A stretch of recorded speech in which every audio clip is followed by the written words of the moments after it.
This is the Telemetry Transportation Daily for April 17th, 2026, and I'm Sam Abuel-Samad, Vice President of Market Research for Telemetry.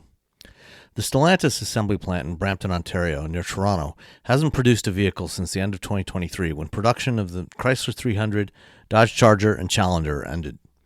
As part of its most recent contract with Unifor, the union that represents Canadian auto workers, Stellantis had planned to retool the factory to produce the new generation of Jeep Compass. Work on the retooling had already begun with production expected to start by the end of 2025. However, when Donald Trump launched a trade war against the rest of the world, which included a 25% tariff on everything imported from Canada, Stellantis promptly paused the project. Several months later, Stellantis announced it would instead build a new Compass at its factory in Belvidere, Illinois in 2027. Due to the Unifor contract, Stellantis was obligated to find another product to produce in Brampton.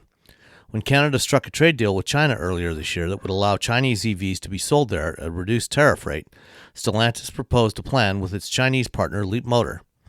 Stellantis wanted to produce low-cost Leap Motor EVs in Brampton from complete knockdown kits.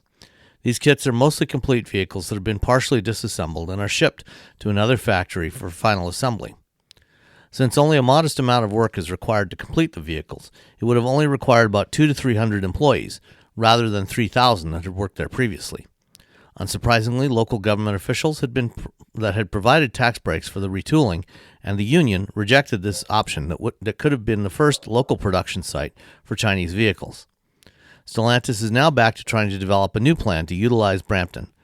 While it's likely that local, provincial, and federal governments in Canada would welcome any plan for new automakers to assemble vehicles there, it's going to have to be a full traditional assembly process, rather than just bolting on some wheels, seats, and other bits to a largely complete vehicle. Thanks for listening.